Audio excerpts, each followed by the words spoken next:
Sabe aquela pessoa que é sempre tão legal, que nunca diz não, que parece estar sempre disposta a ajudar e se, por trás dessa gentileza toda, não houver exatamente uma escolha, mas sim uma compulsão, uma necessidade profunda de agradar, mesmo que isso custe a própria felicidade?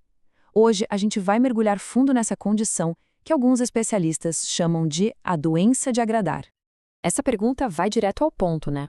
Será que existe aquela sensação constante de que é preciso agradar todo mundo o tempo todo? Se essa ideia ressoou de alguma forma, é muito importante saber que esse sentimento não é incomum. Na verdade, ele afeta milhões de pessoas.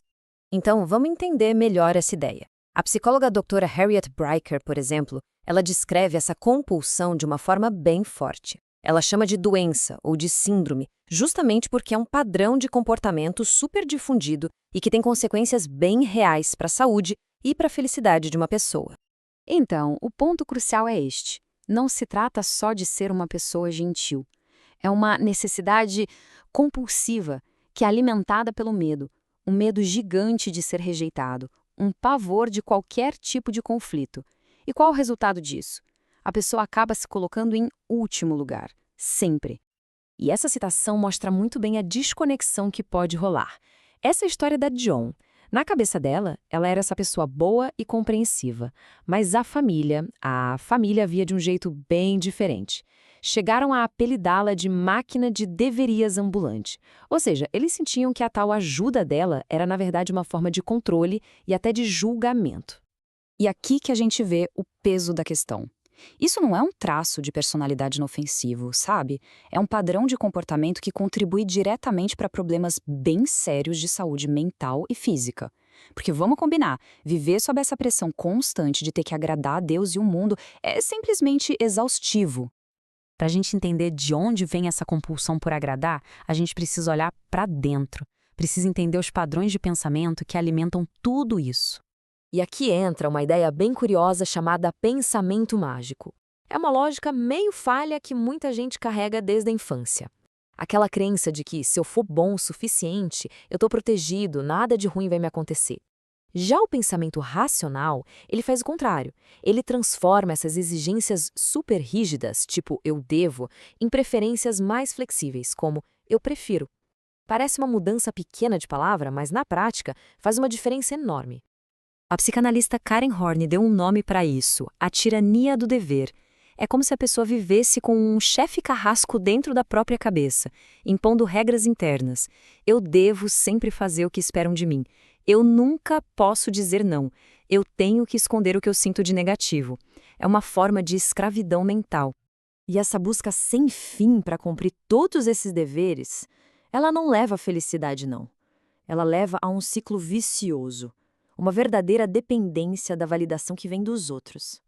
A história da Samantha é um exemplo que chega a doer. Ela passou a vida inteira presa nessa busca impossível pela aprovação de um pai que, no fundo, estava desapontado simplesmente porque ela era uma menina. Era um jogo que ela nunca, jamais poderia vencer. Para explicar por que isso é tão viciante, a doutora Bryker usa uma analogia que é, olha, perfeita, a da máquina de caça-níqueis. Pensa bem, o que vicia no jogo não é ganhar sempre. É o tal do reforço intermitente. Você puxa a alavanca e, de vez em quando, só às vezes, vem um prêmio. Com quem precisa agradar é a mesma coisa. A pessoa faz algo legal e, de vez em quando, recebe um elogio. Essa chance imprevisível da recompensa que mantém a pessoa presa ali, tentando de novo e de novo e de novo. Claro que esse vício tem um preço, e um preço bem alto. Essa bondade compulsiva, na verdade, vem com um monte de custos ocultos que acabam afetando todas as áreas da vida. O resultado pode ser devastador.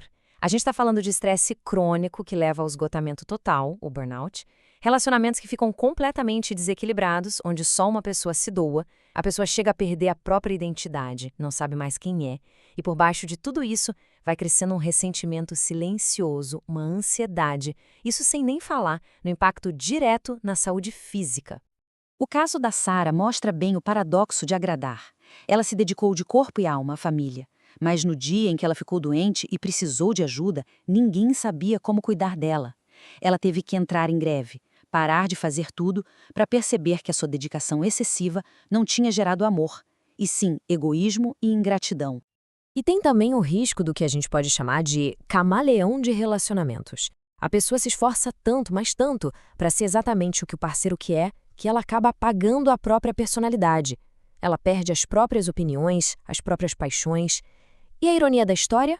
Muitas vezes ela acaba sendo abandonada justamente por isso, por não ter uma personalidade autêntica.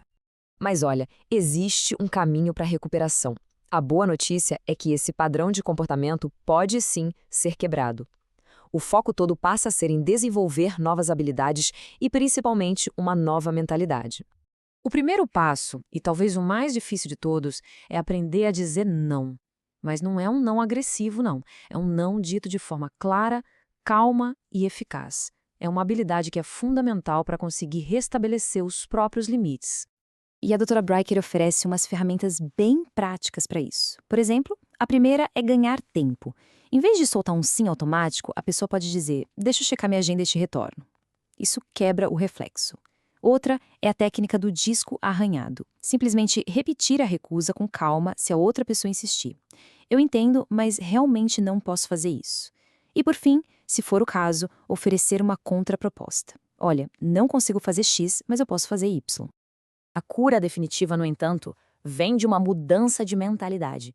É a transição de uma obrigação, do eu devo, para uma escolha consciente, do eu escolho. E o mais importante de tudo é entender que o valor de uma pessoa não está no que ela faz para os outros. O valor vem de quem ela é. E ponto. E a gente termina com essa reflexão. Se fosse possível deixar de lado todo o peso de ter que atender às expectativas de todo mundo, que pessoa surgiria daí? Que interesses, que opiniões e que desejos genuínos seriam descobertos? A resposta para essa pergunta? Bom, essa resposta é o começo da verdadeira liberdade.